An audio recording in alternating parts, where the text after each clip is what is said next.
They got 1 minute or 2 minutes. It's only 101. Or is it? Yeah, it is 101. Okay.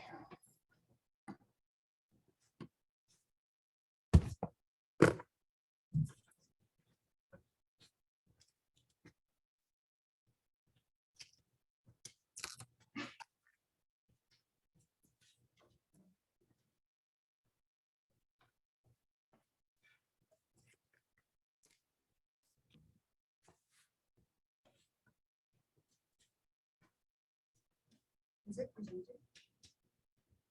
Yeah. Yes. I had to confirm, but yeah.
All right, 30 seconds.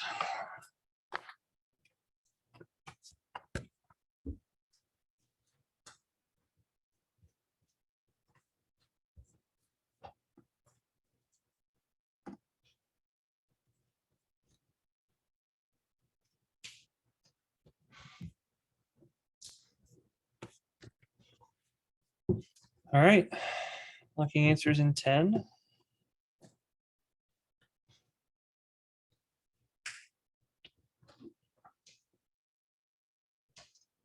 5, 4, 3, 2, and 1. Locking answers now. All right, so what's the value of this integral? Yeah, 192 should be correct. Let's do it. Make sure that you are. So I integrate with respect to what first? X. So I integrate 2x, and then I have that 3y squared and 4z cubed are constants. What's the antiderivative of 2x with respect to x? Antiderivative. Did I not say antiderivative? Oh. Yeah, x squared. Plus x times my constant.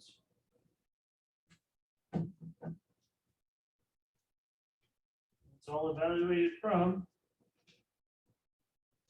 0 to 1. Z. Well, every time I plug in a 0 for x, that entire antiderivative is going to be what? 0. So the only thing you need to worry about is when I plug in 1, 0 to 3, 0 to 2. So it'll be a 1 plus 3y squared plus 4c cubed dy dz. What is the antiderivative of this going to be with respect to y?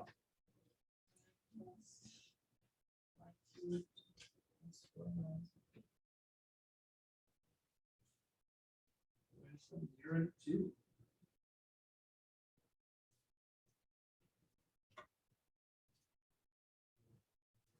All right, when I plug in 0, yeah, just becomes 0. So really all I need to worry about is when I plug in 2, which will be 2 plus 2 cubed. What is that going to give me? 10. 10 plus a 4 times a 2, which will make it an 8. C cubed. Integrate this with respect to z, I get what?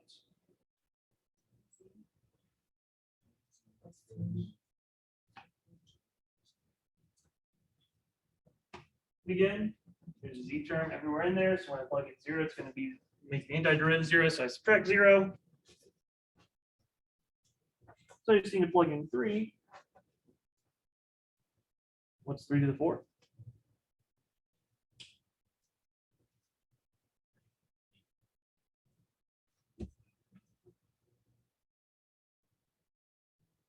So it should be what? Shouldn't it be 81? Yeah. Okay. Doesn't matter, that's probably why. So take 2 multiplied by 81, I get.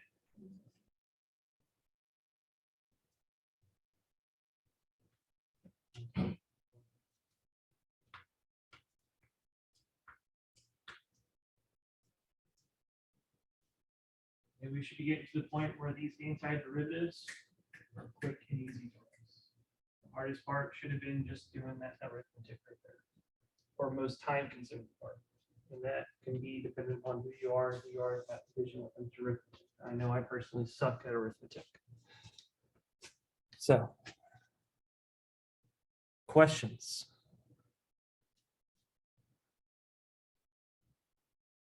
All right. So we've been talking about integrations in 3 dimensions. And we have just been assuming so far that we're in our rectangular coordinate system, which is just x, y, and z. So I travel out on a certain distance on the axis, x-axis, y-axis, and z-axis. However, that is not the only coordinate system I have in 3 dimensions. So think back to 2 dimensions.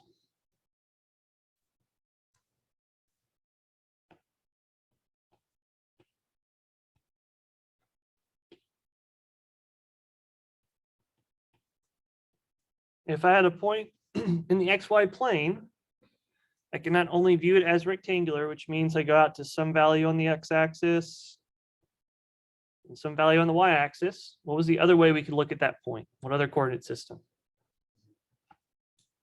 Not z.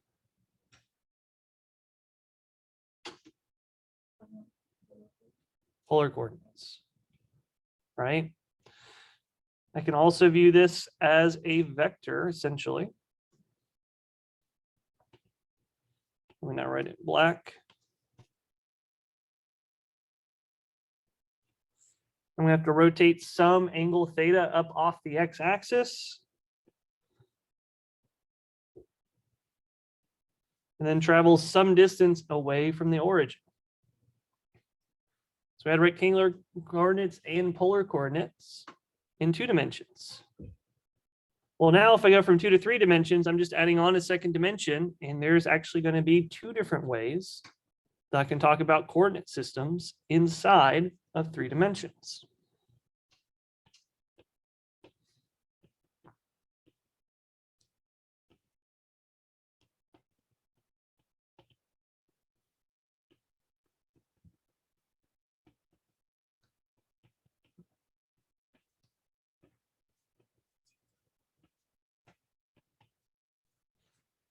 So the first thing, the first assumption, you're going to see me grab an image. Copy. Because I was trying to draw this out earlier and it just did not look as good. So the first thing we're going to do is consider what is called cylindrical coordinates.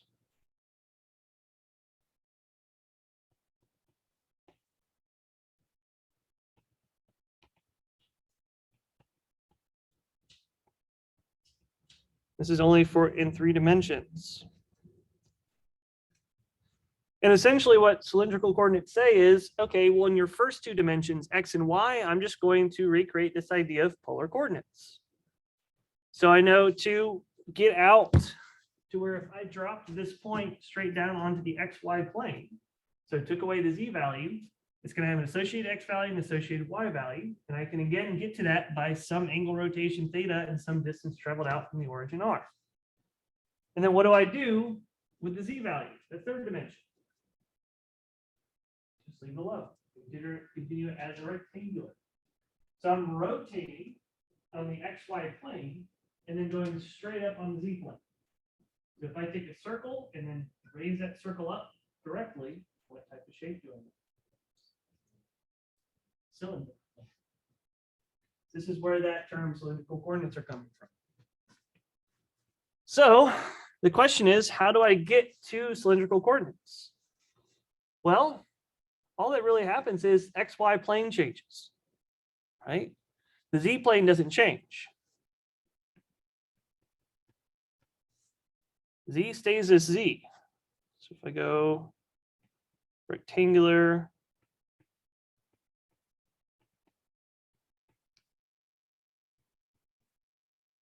this won't be lazy. And cylindrical, all my X coordinate can be rewritten as what times what?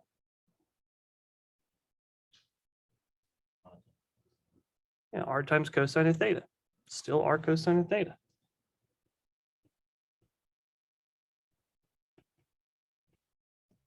What about my Y values? Still R sine of theta. Then we get the relationships.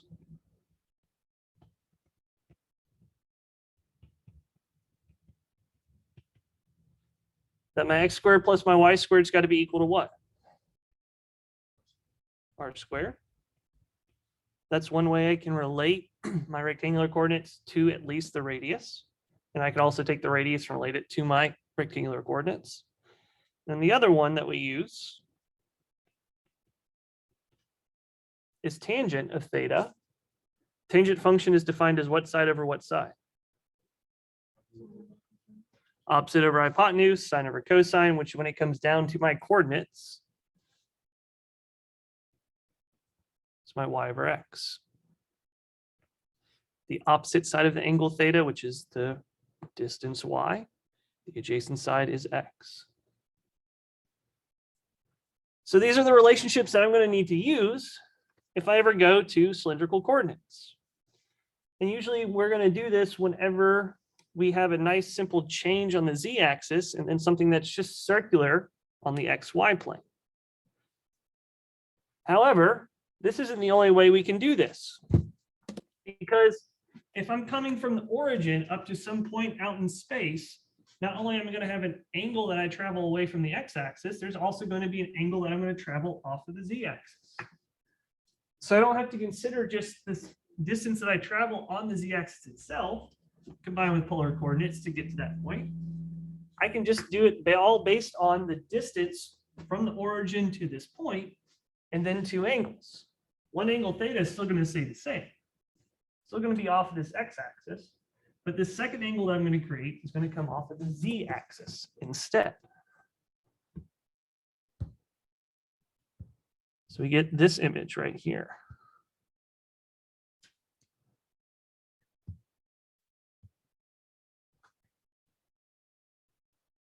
Is that going to give me room? You're going to get to see our cheat sheet that we get to use later.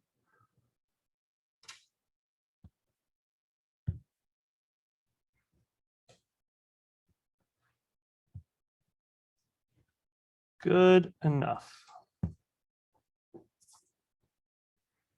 So I'll zoom in just to make it a little bit bigger so you can again see this.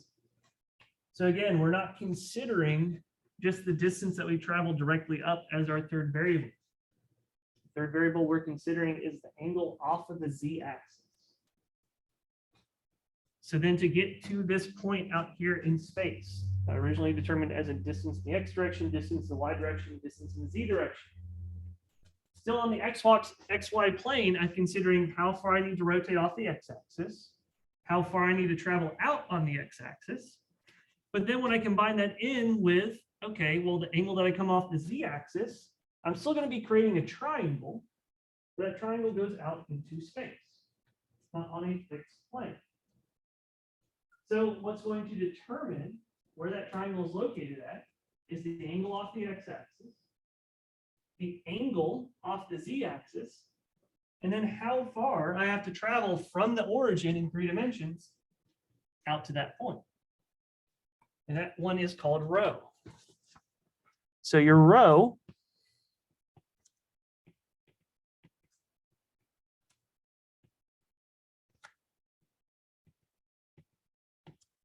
is your distance from the origin. And if you want these, if you don't want to have to try to recreate these in your notes, these are just coming from the textbook on OpenStack. So you can find them there as well.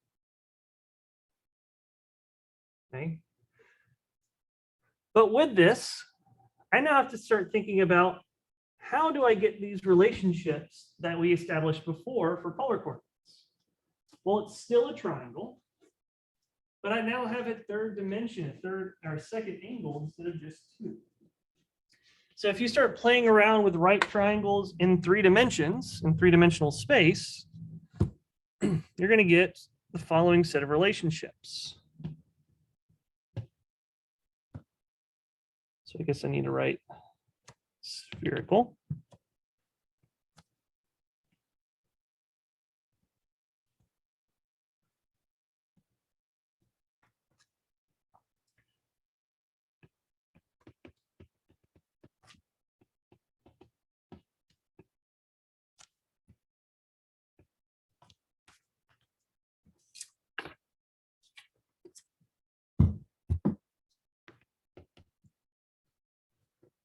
So how I determine z is going to be relatively easy.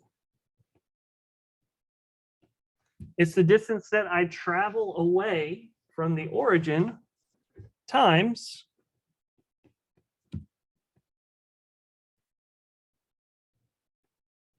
cosine of the angle that I travel off the z-axis.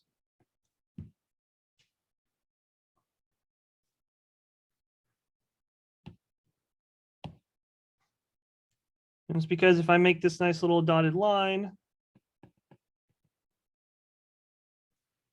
out from space, how I get the z coordinate is just going to be my adjacent side for this angle, just cosine that angle times the distance that I traveled out.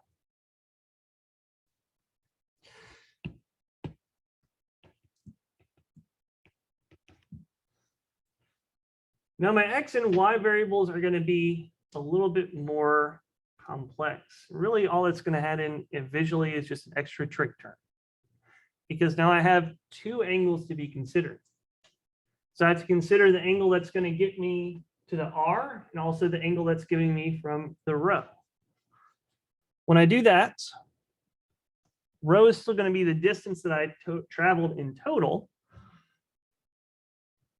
But then I'm going to multiply this by sine of the angle off the z-axis times, whoops, cosine. Nope, my notes are wrong. We're going to go here, double check. Yeah, cosine.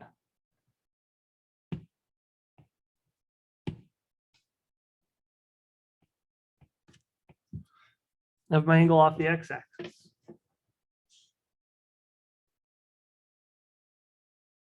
And then my y variable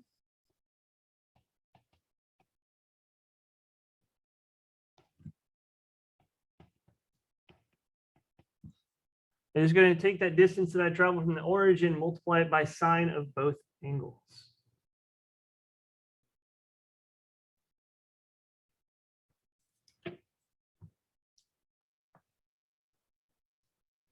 And with this, we also get some other relationships, which I'm just going to bring that up here.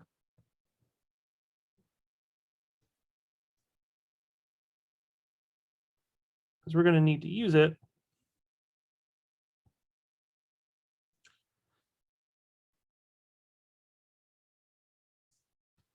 Is some other relationships that I get. So one of them is the same. If I can just stick myself to the XY plane, tangent of the angle off the x-axis is still just going to be the distance I travel in the y direction divided by the distance I travel in the x direction.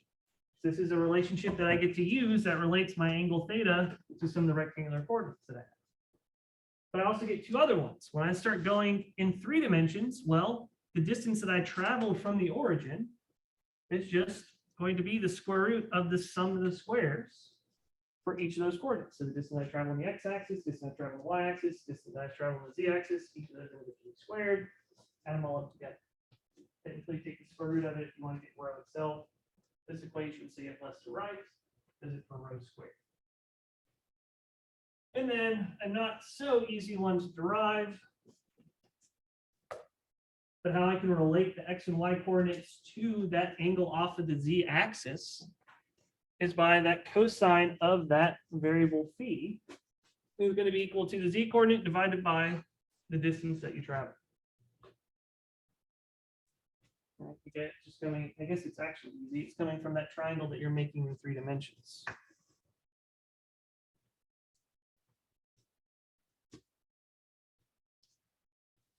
So we have all of these relationships right here. And our goal is to say, okay, using all of these relationships,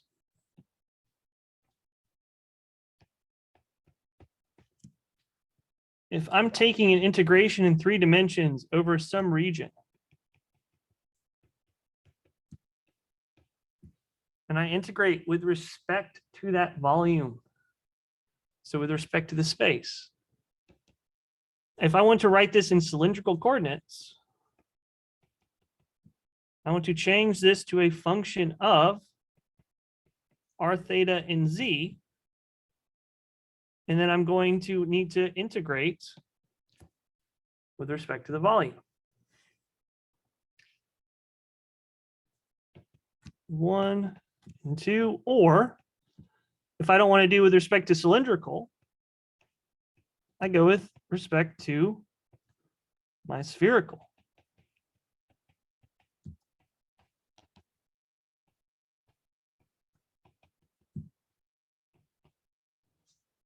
So it'd be rho, phi, and theta.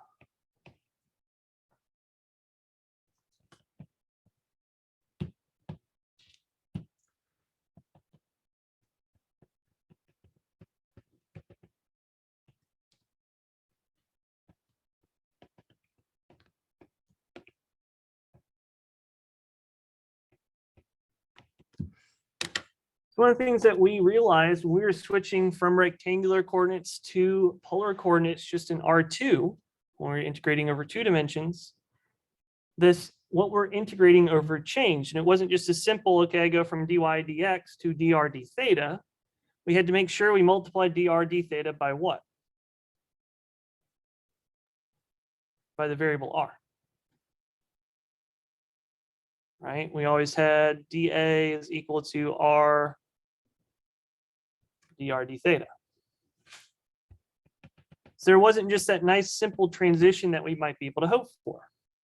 But with cylindrical coordinates, What have we done? Well, we've only changed 2 of those 3 dimensions, right? Well, I changed ourselves on the XY plane, which means how I change up my integration of this volume is I just need to change up the dx dy, and I leave dz alone. I'm still integrating over the z-axis. Well, it just means we go back to what we did for polar coordinates. The dx dy will turn into an r times dr d theta, and then I integrate with respect to z. I don't change the z-axis at all. I've done no modifications to that. All I've done is change how I'm looking at that xy plane.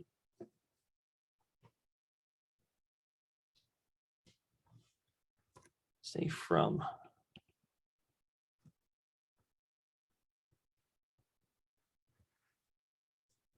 So whenever I'm converting a function from x, y, z into cylindrical coordinates, I use these 3 relationships.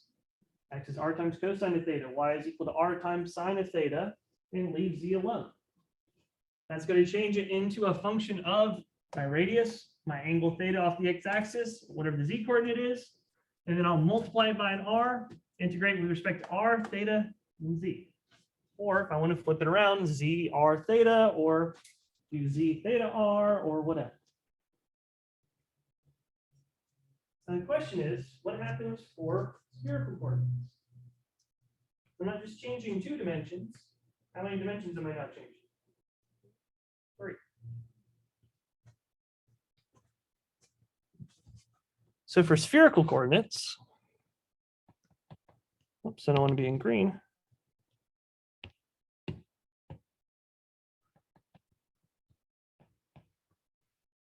I don't know why I don't want to write that P.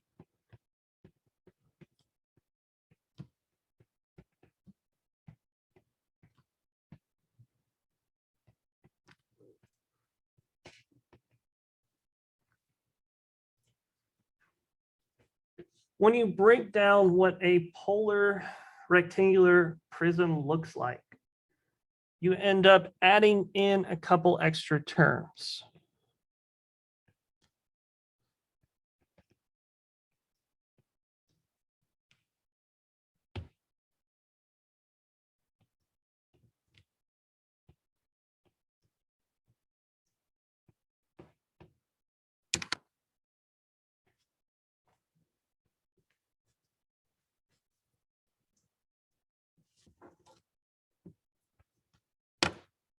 So just visually, and this is kind of how it breaks down, but not exactly, so don't hold me to it.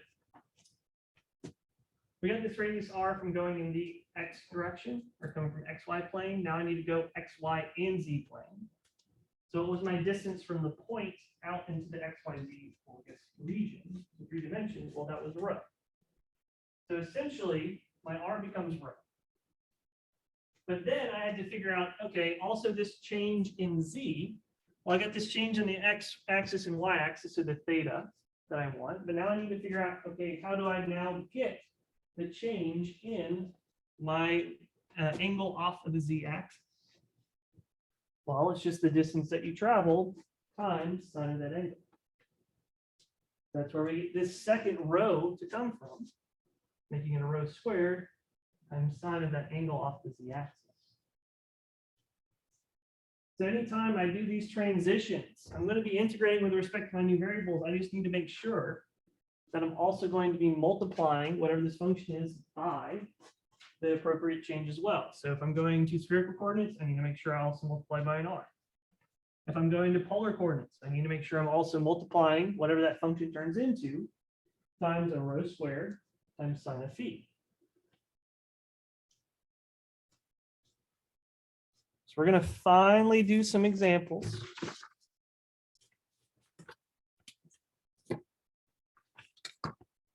Are there any questions for me so far?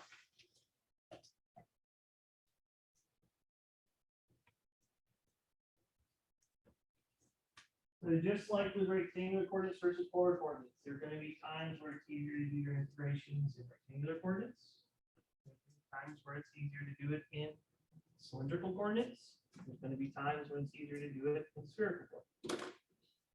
What you have to do is be able to set up the integrations every time in each of these different coordinate systems, and then look at that to see if it's easier or not, which integration you want to go to. So again, we get to this point of really the difficulty isn't necessarily the calculus itself, doing all the integrations. Difficulty more arises in setting up the correct integration. So you have to be very careful with this. Okay.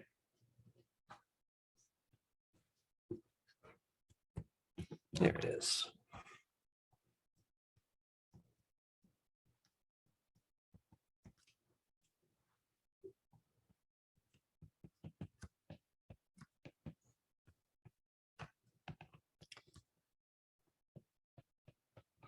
So we're going to let E be the region bounded below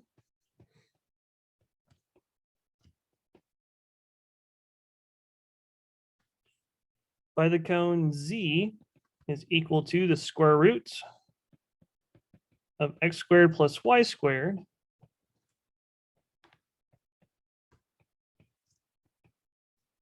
and above by the paraboloid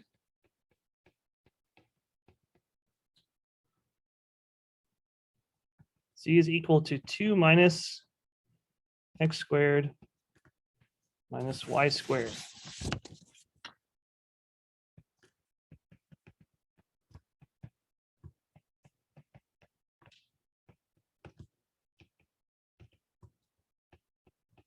So we're going to find the volume of this shape that's created between these two regions.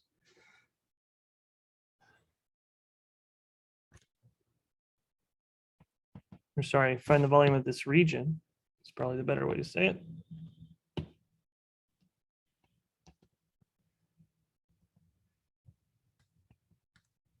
In cylindrical coordinates.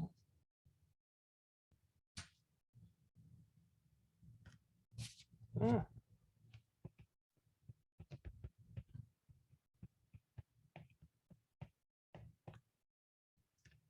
Not in using.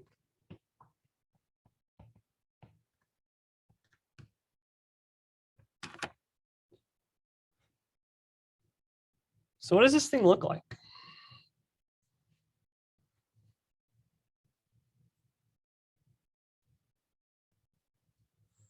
What does a cone look like?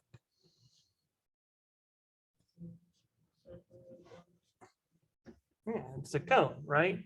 Starts out at a small point, think ice cream cone, and just expands out in circles, right? And the farther up you go on the z-axis or any axis, you're going to find that, or the farther you go on the x and y axis, the higher z values are going to go. Which essentially just creates this space that keeps expanding, expanding, expanding as you go up.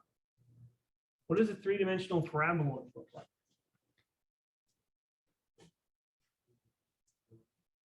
I guess it's a little redundant. Paraboloid means three-dimensional. A what? A bowl. What direction is this bowl facing?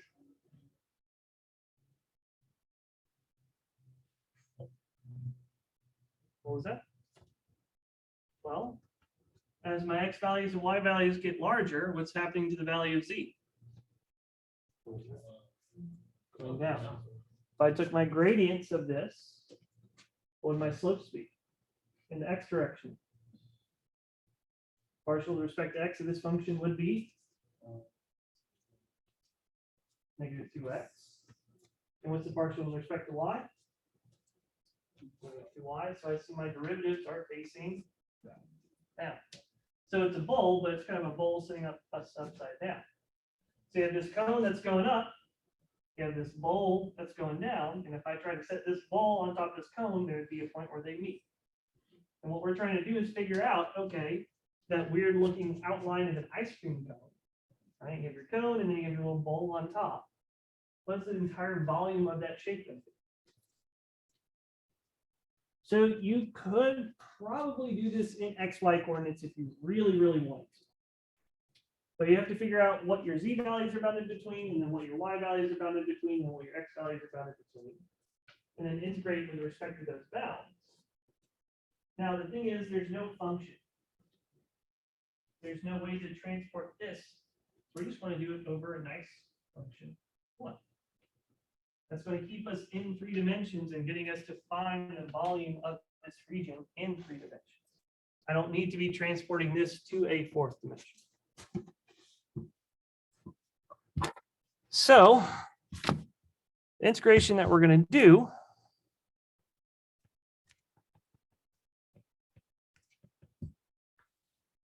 is just a triple integral over this region with respect to the volume. This is going to give me the volume of this shape or this region in 3D.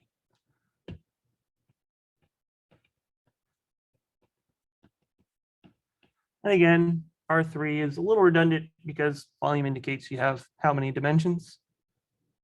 3 dimensions.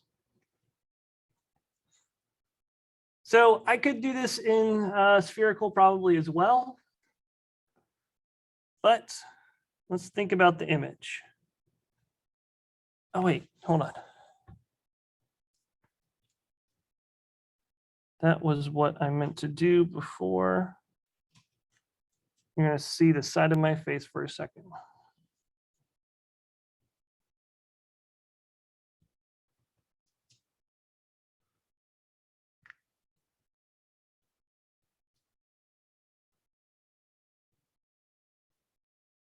Because making up these 3-dimensional region stuff can be difficult. So I know where to get a nice little visualization of this problem.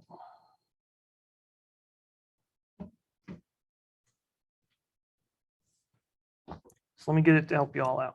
Copy image. All right, we're back up and running.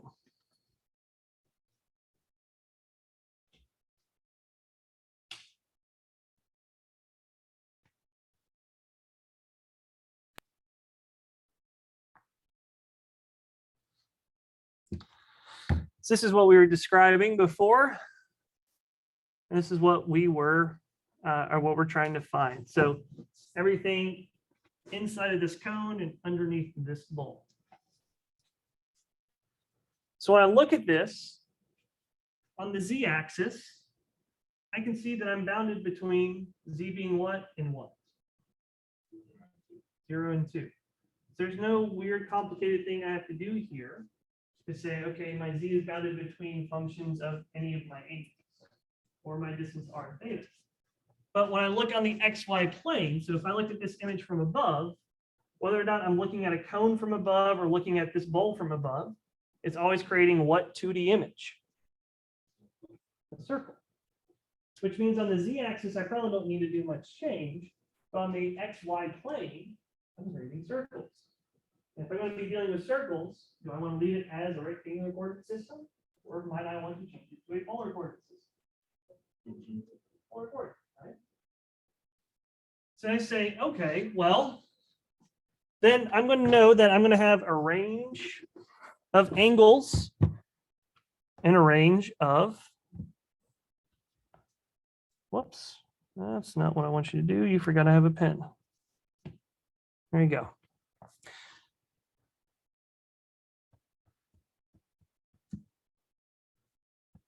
So I know my z values are bounded between 0 and 2. And if I'm going to be in cylindrical coordinates,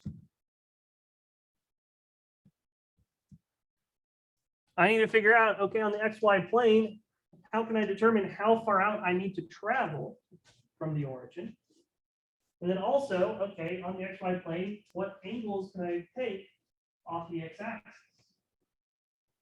Well, again, we were saying that we looked at this from above, so we looked at it on the xy plane only. We're looking at a bunch of circles. Well, what's the angle for a circle? I go anywhere from 0 to what? 360 degrees, but we don't like to use degrees. What is it, radians? 2 pi. So my angles that I create anywhere in this region is anywhere from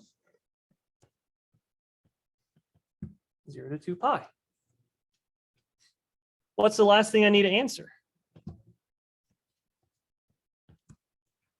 What are my radiuses bounded between? Well, it depends. if I'm at the origin, so x is 0, y is 0, and z is 0, what's my radius?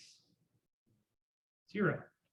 And then I can see is that I travel up on the z-axis, the farther out I can go from the origin in the xy plane. And I can keep getting larger and larger r values until I hit where these two regions come in contact. And then as I keep traveling up the z-axis, what's happening to my r values? They keep getting smaller. So I know the smallest radius that I can get is what? 0. The question is, what is the largest radius that I can get? I don't know right now, but I know where that's going to occur. Where's that going to occur? When those two regions, those two shapes meet. That is going to be the largest radius that I get. So I just need to figure out when does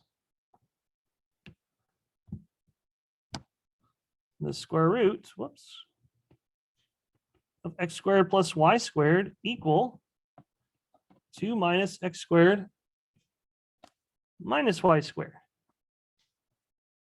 But wait a second. We just said we're trying to move away from rectangular coordinates. I don't want to solve for x and y. I want to solve for r. So can I turn this equation into an equation that deals with my cylindrical coordinates? Absolutely. Because I know x squared plus y squared is equal to what?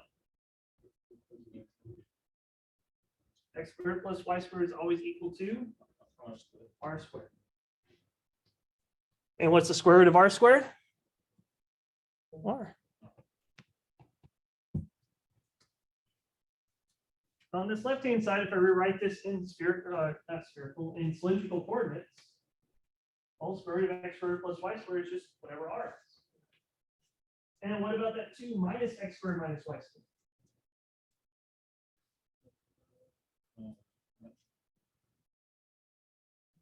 How can I rewrite that?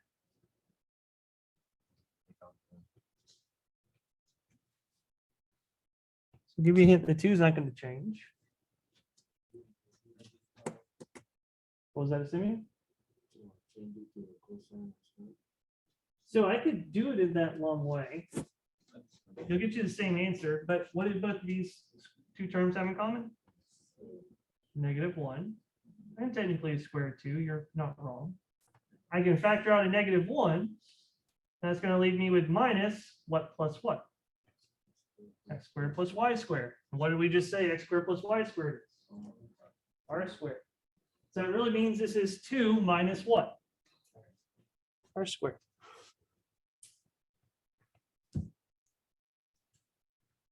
So where these two shapes meet is when my radius is equal to 2 minus the radius squared.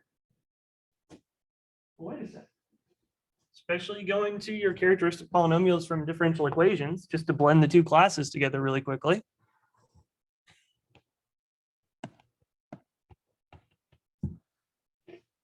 What type of equation does this make?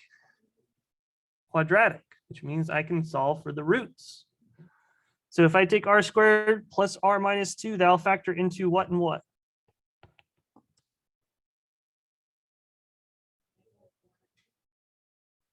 So r plus 2, r minus 1, giving me r is equal to 1 and -2. But think back to my cylindrical coordinate system or even polar coordinates. My radius is my distance from the origin out to any point in space, the xy plane. Is that distance ever negative?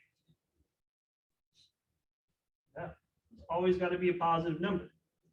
There's actually only one appropriate answer for this problem, and that is r being what? 1.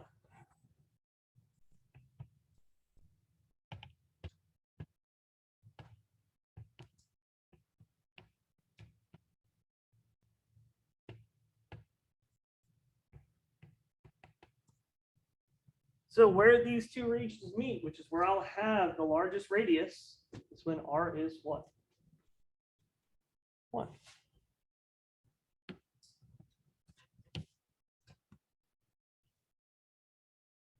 And now I have the bounds for all of my variables in cylindrical coordinates. And what's nice about these bounds, they're all what type? So they're all what? Positive words. So they're positive ones. Constants. Which means when I go to do the integration, is that going to make things a little bit easier? Absolutely. So then I integrate.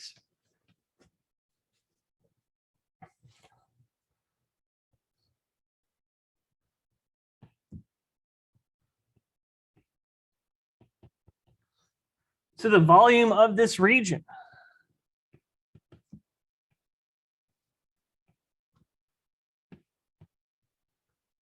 Give myself some space. I'm going to break up into integration over my three variables. And I know that that dv, whoops, since I'm working with cylindrical coordinates, is going to become what times what times what times what. There's four things. R,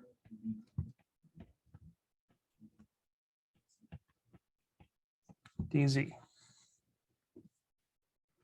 Now, we can switch around the order of these integrations, but once I'm fixated on which way I want to integrate, then that tells me what my bounds are. So the first thing to integrate is with respect to what? R. So that first integral, the most innermost, is going to be from what to what? 0 to 1, the bounds for R. That middle integral is going to be from what to what?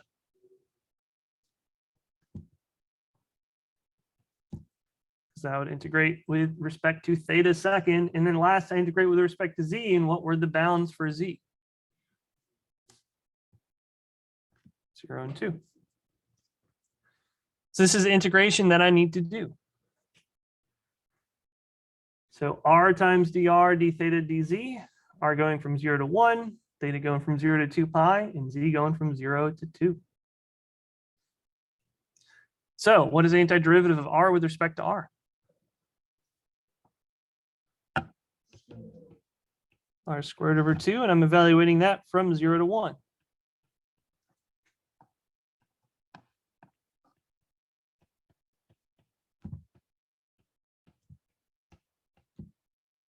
Which is just going to become what? 1/2.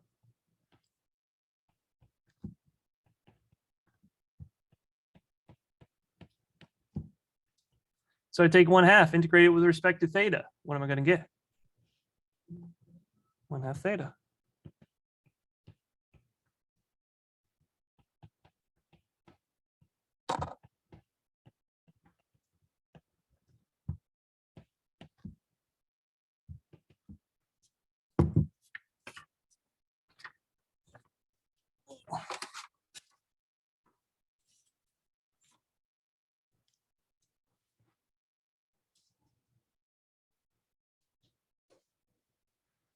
Uh-oh.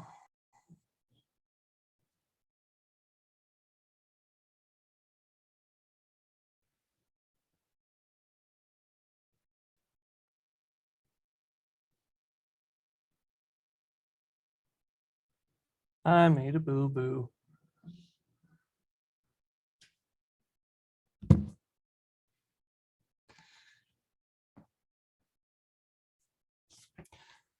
I'll give you a hint. It's not with theta. It's not with R. It's with Z. Think about my Z values in this region. Yes, I was correct, leading you to the fact that the lowest Z value that I can reach is what? 0. The highest Z value I can reach is 2. That's only true if I'm right at the origin on the XY plane. When X is 0 and Y is 0. If I move out any distance, what's going to happen to the height? It's going to change. The lower height is going to be dependent upon what shape? The cone. My upper height is going to be dependent upon what shape? Parabola. So my Z values aren't just stuck between 0 and 2. I have enough time to fix this boo-boo? Maybe. Well, it's stuck by the cone. Bottom is the cone, which I can rewrite in cylindrical coordinates as just my radius r. So my z value is the lowest wherever whatever r is, the radius out from the origin. And then it's bounded above, we said, by that paraboloid, which I can rewrite that paraboloid as 2 minus r squared. Which then means my height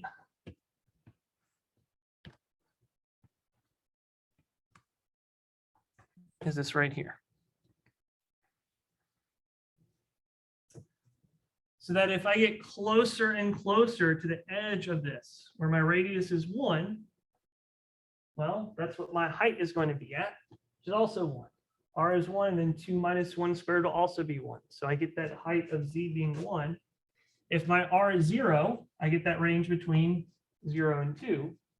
But as I travel out anywhere in this region closer to the edge of these cones, the height of my z is going to be different. So guess what we get to do?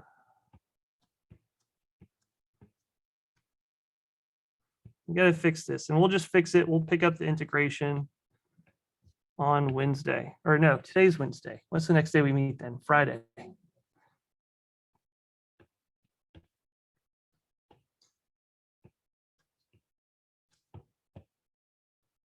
Let me just do this.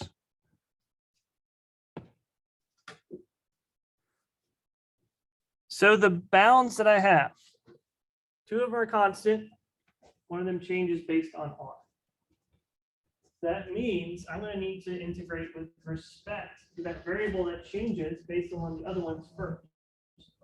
Because I need to figure out how z changes with respect to r, and then figure out how r changes overall. So we're going to be ranging from r to 2 minus r squared on the z-axis. So I want to integrate with respect to z first. And then I'll integrate with respect to r. R is still going from what to what? 0 to 1.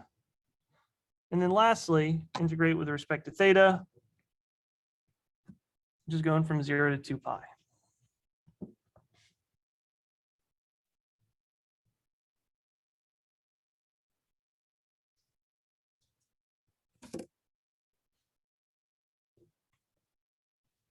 So what I more care about is, does everyone see why that is the correct integration to be? Not like that I made a boo-boo, but I did. We have to live with it. These do get difficult.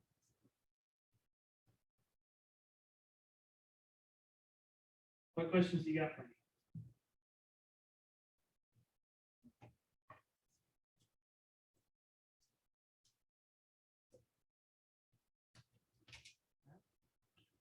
So use the next probably 6.5 minutes we have before 50Q. Okay. I'll get back together and start talking about how to be working with that Laplace transform. So let me just stop.